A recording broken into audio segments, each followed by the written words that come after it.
Welcome everyone. আজ আমরা modern হিস্ট্রিতে পড়বো ব্যাটেল অফ প্লাসি। এর আগের চ্যাপ্টারে আমরা পড়েছিলাম ফরেনার্স এর সঙ্গে কি করে ব্রিটিশাররা লড়াই করেছিল আর ইন্ডিয়ার উপর কি করে কন্ট্রোল করেছিল। আজকে আমরা দেখবো যে ইন্ডিয়ান্স এর মধ্যে কারা কারা ব্রিটিশের এগেনস্ট গেছিল আর ব্রিটিশরা তাদের সঙ্গে কিভাবে লড়াই করেছিল। তার মধ্যে প্রথম চ্যাপ্টার আমাদের আছে ব্যাটেল অফ প্লাসি। এতে একটু দেখে নেবো ব্যাকগ্রাউন্ড কি কি হয়েছিল। যেমন আপনারা জানেন 1717-তে ফারুক সিয়া গোল্ডেন ফরমান বা সোনালী ফরমান দিয়েছিল জন সারমানকে। এতে তিনটে জিনিস হয়েছিল। প্রথম, তারা বেঙ্গল পেয়ে গেছিল in the exchange of 3000 rupees to Farrukh Siyar. দ্বিতীয় হয়েছিল তারা সুরত পেয়ে গেছিল in the exchange of 10,000 rupees to Farrukh Siyar. আর তৃতীয়, যত ব্রিটিশ কয়েন্স আছে ওগুলো ইউজ করা যেতে পারে। তো আপনারা দেখছেন যা ওরা ট্যাক্স পেমেন্ট করবে তা সবকিছুই ফারুক সিয়ারকেই পেমেন্ট করবে। তো এটাতে বেঙ্গলের যারা নবাব ছিল আর সুলতান ছিল তাদের এটা ভালো লাগেনি, এই গোল্ডেন ফরমান এটা ফারুক সিয়ার জন সারমানকে দিয়েছিল। এখানে আপনারা দেখতে পারেন নবাবস অফ বেঙ্গল আনহ্যাপি, অসন্তুষ্ট হয়েছিল বেঙ্গলের নবাবরা। তারপরে ওই কালে মুর্শিদ কুলি খাঁ 1917 থেকে 1927 দিওয়ান ছিল। দিওয়ান হচ্ছে রাজার আন্ডারে যে একটা রাজ্য সামলায়। ও নিজে কোনো সুলতান বা রাজা ছিল না, ও মুঘলদের আন্ডারেই ছিল। আর ওর নাম ছিল মুর্শিদ কুলি খাঁ। মুর্শিদ কুলি খাঁ মারা যাওয়ার পর ওর জামাই সুজাউদ্দিন খান দিওয়ান হয়ে গেল 1727 থেকে 1739। যখন মুর্শিদ কুলি খান মারা গেলেন তখন তার জামাই সুজাউদ্দিন খান দিওয়ান হলেন। সুজাউদ্দিন খান যখন মারা গেলেন তখন তার ছেলে সরফরাজ খান দিওয়ান হয়ে গেলেন। ঠিক আছে, এটা আরেকবার ভালো করে বুঝে নি। ফারুক সিয়া দিল্লিতে বসেছিল। ফারুক সিয়া বেঙ্গল সামলানোর জন্য মুর্শিদ কুলি খানকে অ্যাপয়েন্ট করলো। মুর্শিদ কুলি খান যখন মারা যান তখন তার জামাই সুজাউদ্দিন খাঁ দিওয়ান হয়ে যান। আর সুজাউদ্দিন খান যখন মারা যায় তখন তার ছেলে চলে আসে সরফরাজ খান। একটা পয়েন্ট এখানে মাথায় রাখা, এরা তিনজনেই কিন্তু দিওয়ান ছিল, কেউ সুলতান ছিল না। সুলতান তখনও মুঘলে ফারুক সিয়ার ছিল। ঠিক আছে, তারপর দেখবো কি হয়েছিল। সরফরাজ খানকে মেরে দেয় আলওয়ার্দি খাঁ। সরফরাজ খানকে যখন আলওয়ার্দিন খান মেরে দেয় তখন যাতে মুঘলদের সঙ্গে ও রিলেশন ভালো থাকে তাই জন্য ও মুঘলদের 1 কোটি টাকা দিয়েছিল। কিন্তু প্রথম বছরে 1 কোটি টাকা দেওয়ার পর পরের বছর থেকে আর টাকা দেয় না, আর দিওয়ানের জায়গায় নিজেকে সুলতান বলে। মানে ওটাই দেখতে পারবে, ও নিজেকে সুলতান বলে। প্রথম বছরে ও মুঘলদের গিফট পাঠিয়েছিল 1 কোটি টাকা, কিন্তু তারপরে আর কখনো মুঘলদের গিফট পাঠায়নি। আলওয়ার্দি খাঁ মারা গেছিল 1756-এ। আলওয়ার্দিন খানের 3 মেয়ে ছিল আর কোনো ছেলে ছিল না। 3 মেয়ের একজন ছেলে ছিল সিরাজ উদ দৌলা। তখন সিরাজ উদ দৌলা রাজা হয়ে গেছিলেন।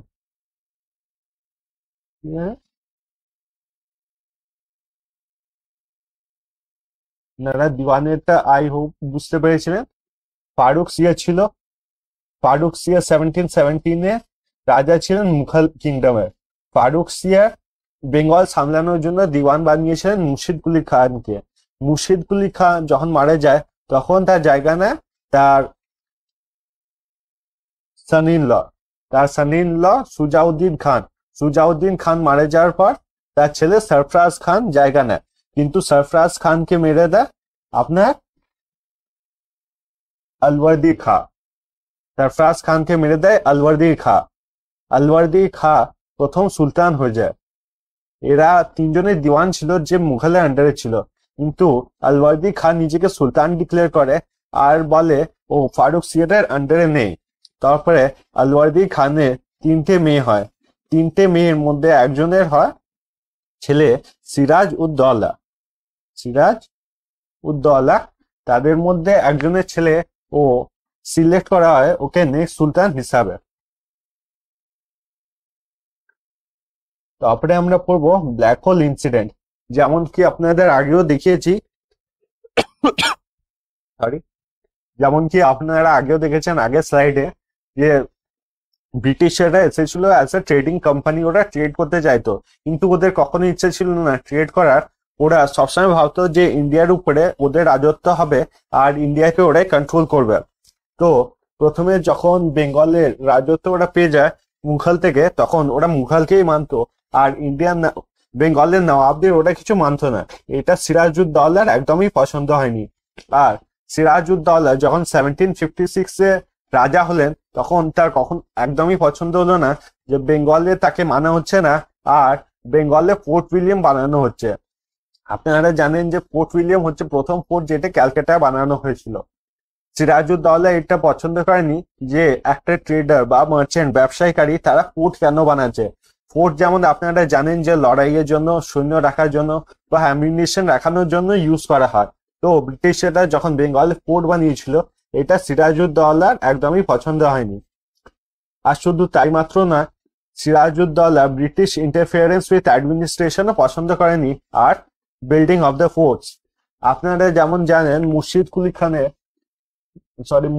খান বলছি, আলওয়ার্দী খানের 3 মেয়ে ছিল। 3 মেয়ের মধ্যে একজন ছিল সিরাজউদ্দৌলা, 3 মেয়ের মধ্যে একজনের ছেলে ছিল সিরাজউদ্দৌলা।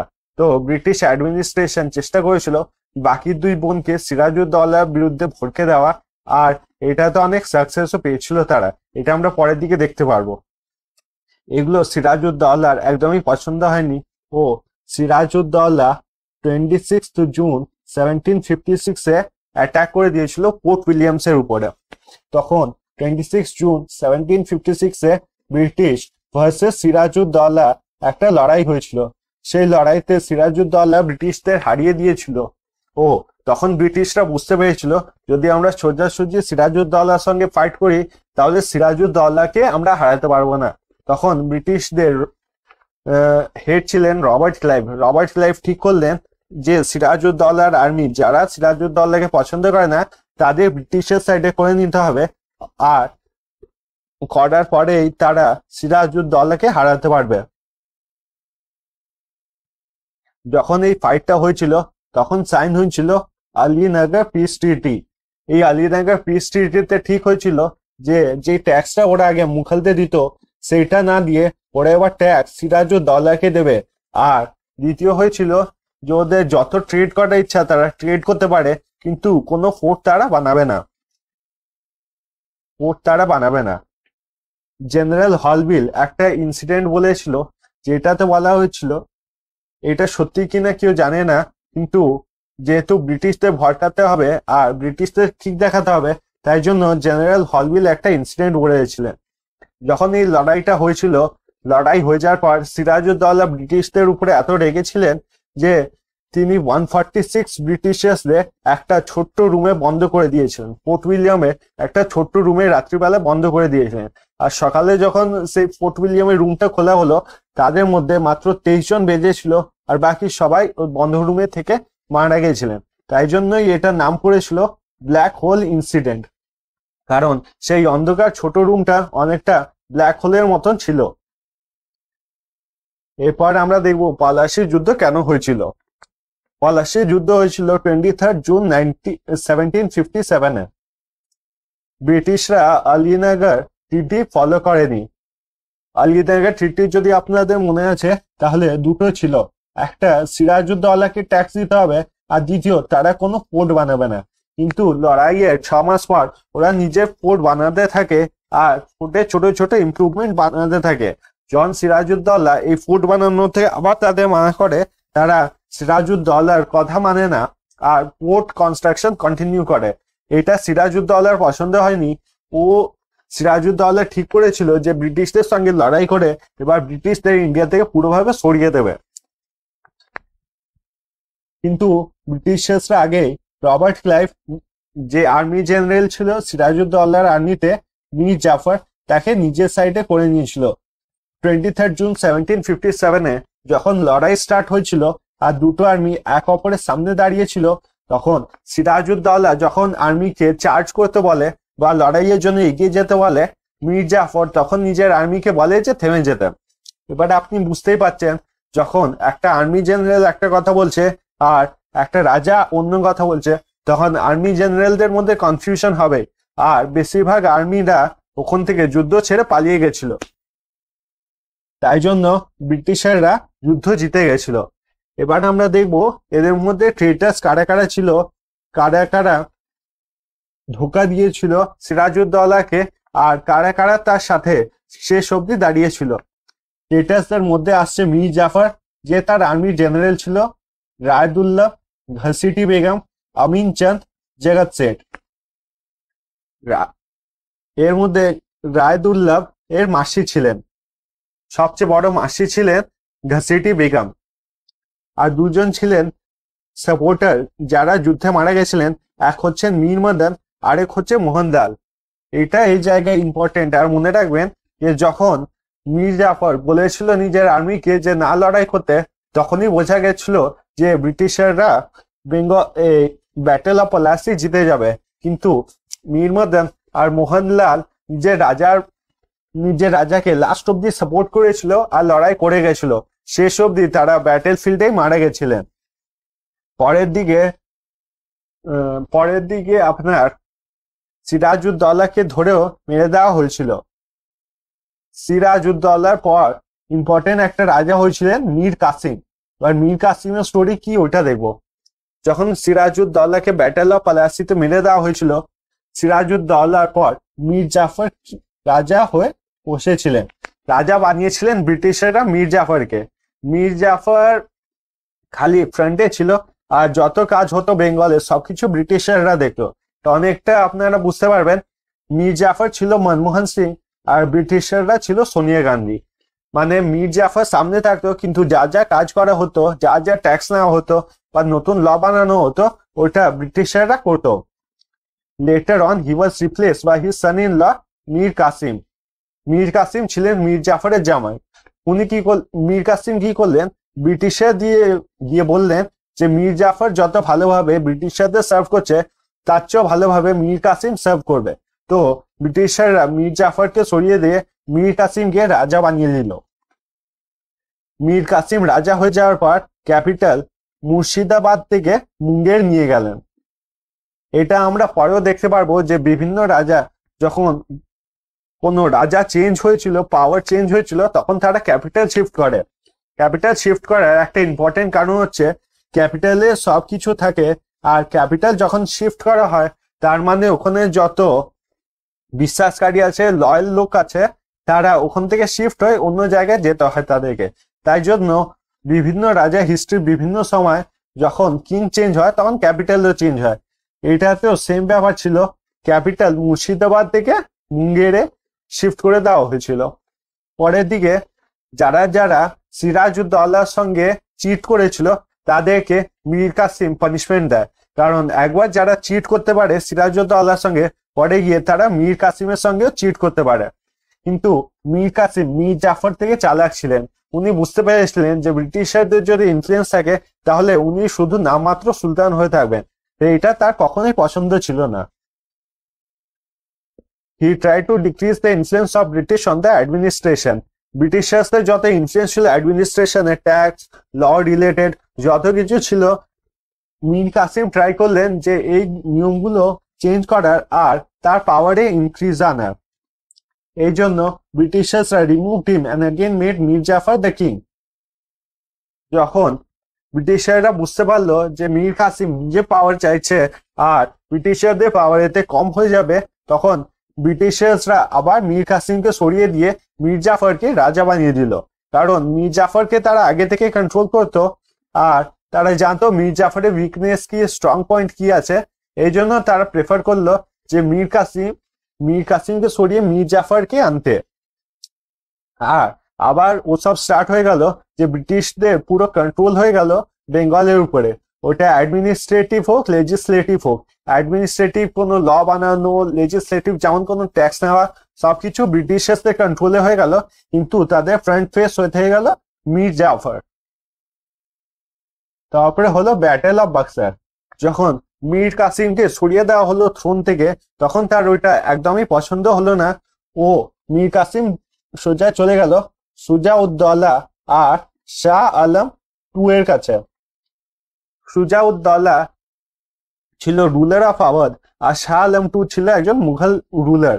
আপনারা যেমন জানেনই ব্রিটিশাররা যখন থেকে ইন্ডিয়াতে এসেছিল তখন থেকে মুঘলের পাওয়ার কম হতে লেগেছিল, আর এইটা একদমই পছন্দ হয়নি শাহ আলমের। সুজাউদ্দৌলা বুঝতে পারলো যে যখন বেঙ্গলের এই অবস্থা হয়েছে, আমাদের সেই অবস্থা হতে আর বেশি দেরি নেই। তাই জন্য Mir Qasim along with Shujauddaula and Shah Alam two এরা ব্রিটিশারদের উপরে অ্যাটাক করে দিল। ওদের লড়াই হলো ব্যাটেল অফ বাক্সার 22 অক্টোবর 1764-এ। দুজনে ব্যাটেল করলেন, দুটো পার্টি ব্যাটেল করলেন 26 অক্টোবর 1764-এ। এইটাতে ব্রিটিশ জিতে গেল। ব্যাটেল অফ পলাশির থেকেও ইম্পর্টেন্ট ওদের জন্য ছিল ব্যাটেল অফ বাক্সার। এবার এটা কারণ বুঝি। ব্যাটেল অফ পলাশি যখন ওরা জিতেছিলেন, ওরা জানতেন যে নিজের বুদ্ধির জোরে জিতেছিলেন। যদি সোজাসুজি কোনো লড়াই হতো তাহলে কখনোই পসিবল হতো না ব্রিটিশদের জন্য ব্যাটেল অফ পলাশি জেতার জন্য। কিন্তু ব্যাটেল অফ বাক্সার যখন জিতলেন, ওরা জানতেন এটা সোজাসুজি লড়াই হচ্ছে, আর মীর কাসিমের আন্ডারে যারা যারা আছে তাদের ইনফ্লুয়েন্স করা এত সহজ হবে না। কিন্তু তবুও ব্রিটিশার্সরা ব্যাটেল অফ বাক্সারে জিতে গেছিলেন। তাই জন্য ব্রিটিশারদের জন্য আর ইন্ডিয়ার উপরে ব্রিটিশদের কন্ট্রোলের জন্য battle of Buxar battle of পলাশির থেকে বেশি important. Now the Britishers were completely settled in India. আপনারা দেখতে পাচ্ছেন যে বেঙ্গলের রাজাকে তারা হারিয়ে দিয়েছিল, আর শাহ আলম টু যে মুঘল রুলার আর ইন্ডিয়ার রুলার তাকে তারা হারিয়ে দিয়েছিল। এটা শুধুমাত্র তাদের একটা কনফিডেন্স ছিল না, কিন্তু অন্য রাজ্যদেরও বুঝিয়ে দিল যে ব্রিটিশারদের সঙ্গে লড়াই করা ঠিক সুবিধা নয় আর চালাকির ব্যাপারও নয়। এই লড়াইটা শেষ হয়ে যাওয়ার পর following the war two peace treaties were sign. একটা হচ্ছিল এলাহাবাদ পিস ট্রিটি, আর এলাহাবাদ পিস ট্রিটি যেটা হচ্ছিল মুঘল রাজার সঙ্গে, আর হয়েছিল আওয়াধ পিস ট্রিটি যেটা হয়েছিল সুজাউদ্দৌলার সঙ্গে। ঠিক আছে, তো একটা স্লাইড নিয়ে আমরা আরেকবার রিভাইজ করে নিই।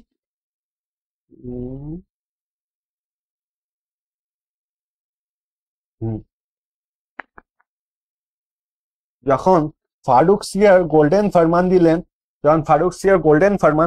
জন শারমানকে, তখন যে বেঙ্গলের নবাব ছিল তাদের এই ব্যাপারটা একদম পছন্দ হয়নি, কিন্তু তারা কিছু করতেও পারেনি।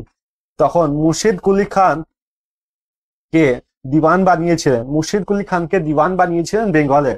মুর্শিদ কুলি খান মারা যাওয়ার পর তার জামাই সুজাউদ্দিন দিওয়ান হয়ে যায়। সুজাউদ্দিন মারা যাওয়ার পর সরফরাজ খান দিওয়ান হয়ে যায়।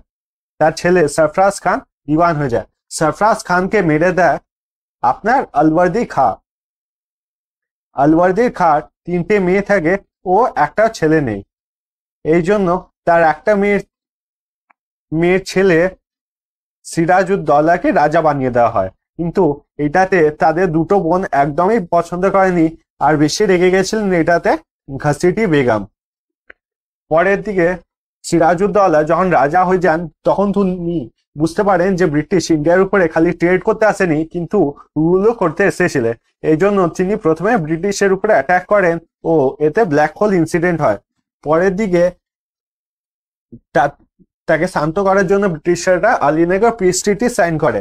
আলীনগর পিস ট্রিটি এটাতে দুটো পয়েন্ট ছিল। একটা ছিল তার ট্যাক্স দিয়ে আছে, ওটা মুঘলকে না দিয়ে নবাব অফ বেঙ্গল মানে সিরাজউদ্দৌলাকেই দেবেন। আর দ্বিতীয় ছিল যে তারা কোনো পোর্ট বানাবেন না। কিন্তু আলীনগর পিস ট্রিটি হওয়ার পরেও তারা নিজের পোর্ট বানানো কন্টিনিউ করে আর নিজেদের আরো স্ট্রং করে আর্মি হিসাবে। এটা সিরাজউদ্দৌলার একদমই পছন্দ হয়নি, আর তাই জন্য হয়েছিল ব্যাটেল অফ পলাশি। প্রথম যুদ্ধে ব্রিটিশরা বুঝতে পেরেছিল যে সিরাজউদ্দৌলা যদি তাদের উপরে ডাইরেক্ট অ্যাটাক করে তাহলে সিরাজউদ্দৌলাকে হারানো যাবে না। তাই জন্য ব্রিটিশাররা তার আর্মি জেনারেল মীর জাফরকে নিজের সাইডে করে নিয়েছিল, আর মীর জাফর লড়াইয়ের দিন নিজের আর্মিকে ব্রিটিশারদের বিরুদ্ধে লড়াই করতে মানা করে দিয়েছিল। এই লড়াই করতে মানা করার কারণে ব্রিটিশাররা খুব সহজে যুদ্ধটা জিতে গেছিল। যুদ্ধটা জিতে যাওয়ার পর সিরাজউদ্দৌলাকে তারা মেরে দেয় আর মীর জাফরকে রাজা বানিয়ে দেয়। মীর জাফর শুধু নামমাত্রে রাজা ছিল, আর ব্রিটিশাররা বেঙ্গলে সবকিছু চালাতো। কিন্তু ব্রিটিশাররা যখন সবকিছু চালাতো, মীর জাফরের জামাই মীর কাসিম ব্রিটিশারদের বলে যে মীর জাফর থেকে ভালো সে ব্রিটিশারদের সার্ভ করবে। তাই জন্য তারা মীর কাসিমকে বেঙ্গলের সুলতান বানিয়ে দিয়েছিল। মীর কাসিম যখন সুলতান হয়ে যায় তখন সে দুটো কাজ করে, একটা নিজে ক্যাপিটাল শিফট করে মুর্শিদাবাদ থেকে মুঙ্গেরে, আর দ্বিতীয় ব্রিটিশের যে কন্ট্রোল আছে বেঙ্গলের উপরে সেটা আস্তে আস্তে কম করতে থাকে। এটা ব্রিটিশদের পছন্দ হয়নি আর মীর কাসিমকে তারা সরিয়ে দিয়েছিল। মীর কাসিম যখন সরে যায় তখন সে সাপোর্ট নেয় সুজাউদ্দৌলা আর শাহ আলম টু এর, যাতে ব্রিটিশারদের উপরে অ্যাটাক করতে পারে। এর জন্য হয় ব্যাটেল অফ বাক্সার, যেখানে মীর কাসিম, সুজাউদ্দৌলা আর শাহ আলম টু ছিলেন। এর সঙ্গে ব্রিটিশারদের ফাইট হয়, কিন্তু ব্রিটিশাররা তাদের ইজিলি হারিয়ে দেয় আর ব্রিটিশাররা ইন্ডিয়ার উপরে একটা খুব ভালো কন্ট্রোল বানিয়ে নেয়। এই ছিল আজকে। যদি আপনার ভালো লেগে থাকে তো কাইন্ডলি লাইক করবেন, শেয়ার করবেন আর সাবস্ক্রাইব করবেন। Thank you so much. দেখা হবে পরের ভিডিওতে।